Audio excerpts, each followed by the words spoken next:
अगर हम एक तज्जिया करना चाहें कि हल्का पीपी 288 में कौन सा उम्मीदवार कामयाब होगा, तो इसके लिए ज़रूरी है हमें जो 2018 में इलेक्शन हुए थे उनके रिजल्ट्स को देखना होगा, उस वक्त के वोट के टर्नआउट को देखना होगा, फिर जाके हम एक तज्जिया कर सकते हैं, अंदाजा लगा सकते हैं कि कौन सा उम्मीदवार कामयाब होगा। अगर हम पीपी 288 में 2018 के इलेक्शन को देखें तो सरदार मोहसिन अता खोसा साहब कामयाब हुए थे उस वक्त 39,000 वोट लेकर, और जो दूसरे नंबर पे थे सरदार सैफुद्दीन खोसा साहब थे जो पीटीआई के टिकट पे थे, उन्होंने 30,000 के करीब वोट लिए थे। बुनियादी तौर पर मुकाबला सरदार मोहसिन अता खोसा और सरदार सैफुद्दीन खोसा के दरमियान था, क्योंकि इस बार सरदार मोहसिन अता खोसा साहब रेस में नहीं है। इस बार उन्होंने अपने एक कैंडिडेट सरदार अब्दुल कादिर खोसा को, जो सरदार अमजद फरूक खोसा साहब के बेटे हैं, उनको मैदान में उतारा। अब सरदार सैफुद्दीन का मुकाबला होगा सरदार अब्दुल कादिर खोसा साहब के साथ। अगर हम इस हल्के में दूसरे कैंडिडेट को देखें जिन्होंने कंटेस्ट किया इलेक्शन और उन्होंने भी थोड़े बहुत वोट लिए, उनमें टीएलपी जो था उसने सबसे बेहतर परफॉर्म किया था, उसने 3500 वोट लिए थे। और इसके अलावा एक आजाद उम्मीदवार था आसिम जुबैर खोसा साहब, जिन्होंने 2500 के करीब वोट लिए थे। और तीसरे जो लास्ट में था वो तहरीक अल्लाह अकबर का कैंडिडेट था जिसने 1080 वोट लिए थे। अब अगर हम 2018 के इलेक्शन को देखें तो सरदार मोहसिन अता खोसा साहब 10,000 वोट की लीड से जीत गए थे। सरदार सैफुद्दीन खोसा साहब जो उस हल्के में हार गए थे, ये 9 साढ़े 9,000 वोट के तकरीबन गैप था। क्या अब अब्दुल कादिर खोसा साहब इस गैप को बरकरार रख पाएंगे? क्या इस वक्त वो इस कंडीशन में है कि वो इस इलेक्शन को 10,000 की लीड से जीते? तो मुझे नहीं लगता ये ऐसा है।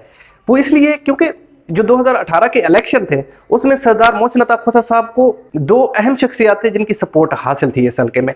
एक जमीयत उलमा इस्लाम ने 2018 में अपने कैंडिडेट को इस हल्के में नहीं उतारा था, बल्कि उन्होंने सरदार मोहसिन अता खोसा साहब की एक प्रॉपर वर्करी की थी, डोर टू डोर कैंपेन किया था सरदार मोहसिन अता खोसा साहब का। और इस बार जो जमीयत उलमा इस्लाम है उन्होंने अपने कैंडिडेट को मैदान में उतार दिया, कारी अब्दुल अजीज के नाम से उनका कैंडिडेट है। अब जो इस हल्के में जमीयत की अहमियत है वो सबको पता है। जो जमीयत के आला ओहदेदारान हैं वो ये बताते हैं कि इस हल्के में जमीयत का 5 से 7,000 वोट मौजूद है, जो उनका वोट बैंक है इस टाइम। जाहिर सी बात है वो दूसरे वोटर को भी इन्फ्लुएंस करेंगे, जो उनका इन पॉकेट वोट है वो 5,000 से लेकर 7,000 तक वोट है। ये वोट क्योंकि पिछली बार सरदार मोहसिन अता खोसा साहब के हक में गया था, तो इस वक्त वो सरदार अब्दुल कादिर जो इस वक्त के सिनेरियो है उनके मुताबिक वो सरदार अब्दुल कादिर खोसा साहब के हक में जाते हुए नहीं दिखाई दे रहा। अगर दूसरी तरफ देखें तो जो इरफानुल्लाह खोसा साहब थे वो पीपल पार्टी के जिला सदर थे 2018 में, और जो पीपल पार्टी का एक नजरियाती वोट था वो भी सरदार मोहसिन अता खोसा साहब के हक में आ गया था। तो अब की बार जो है वो जो पीपल पार्टी के करीबी हल्कों में से है सरदार दोस्त मोहम्मद खोसा साहब, जो तो इसलिए जो पीपल पार्टी का एक नजरियाती वोट है वो भी जाएगा सरदार सैफुद्दीन खोसा साहब के हक में। 2018 में टीएलपी के जो कैंडिडेट थे वो इतने एग्रेसिव नहीं थे, इस बार शायद टीएलपी भी अपसेट कर सकती है, टीएलपी के भी वोट बढ़ सकते हैं जो पिछली बार बहुत कम थे। मगर ज़िमनी इंतखाबात में जो तहरीक अल्लाह अकबर है वो अपने कैंडिडेट को नहीं उतार रहे, वो वोट भी यकीनन डिवाइड होगा दोनों कैंडिडेट में, जो सरदार सैफुद्दीन खोसा साहब है और सरदार अब्दुल कादिर खोसा साहब है। अब एक और फैक्टर जिसको हम निगलेक्ट नहीं कर सकते यहाँ पे वो ये है कि इस वक्त जो नून लीग का वोटर है वो मायूस है। जिस तरह से महंगाई के बम गिराए जा रहे हैं, जिस तरह से पेट्रोल की कीमतें बढ़ाई जा रही हैं वीकली बेस पे, और इसी तरह जब घी या दूसरे खाने पीने के अशिया हैं वो गरीब की रेंज से बाहर होते जा रहे हैं। और जो ये सबसे ज्यादा ये किसान खिता है, यहाँ पे किसान रहते हैं, जो चावल की काश्त उनकी स्ट्रेंथ है।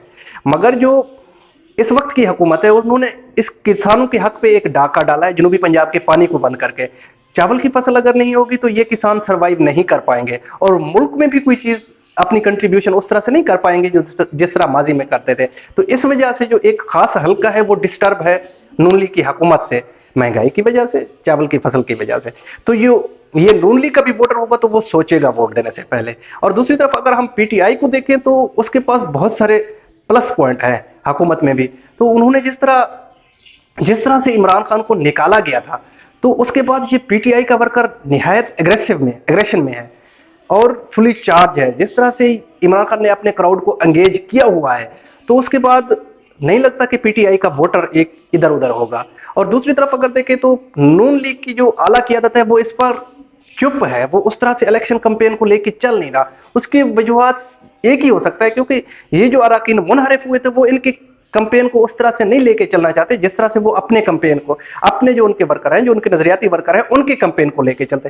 क्योंकि इस बार ज्यादातर उन्होंने जो टिकट्स दी है वो उन्हें मुनहर फरकान को दी है, तो वो इनके इलेक्शन कैंपेन के लिए मैदान में नहीं आना चाहते। इसीलिए मरियम नवाज भी चुप है, इसीलिए नवाज शरीफ भी चुप है, हमजा शहबाज और शहबाज शरीफ भी इस इलेक्शन कैंपेन को इस तरह नहीं लेके चल रहे, क्योंकि जो उनका अपना वोटर, जो उनका अपना सपोर्टर है, जो उनका नजरियाती वर्कर है, जो उनके साथ हर मुश्किल वक्त में उनके साथ खड़ा था, जिन्होंने एस्टेब्लिशमेंट के खिलाफ नारे लगाए थे, वो अब अगर उनको टिकट नहीं देंगे तो वो आजाद उम्मीदवार के तौर पर खड़े हो जाएंगे। इसलिए नून लीग फिलहाल चुप है। हाँ, उनको सिर्फ एक आसरा है, वो है एस्टेब्लिशमेंट का, वो है इलेक्शन कमीशन का। अगर वो उनके सपोर्ट में आ गए तो फिर जाहिर सी बात है, पाकिस्तान की अगर माजी को देखें तो बगैर एस्टेब्लिशमेंट के सपोर्ट के कोई इलेक्शन जीता नहीं है।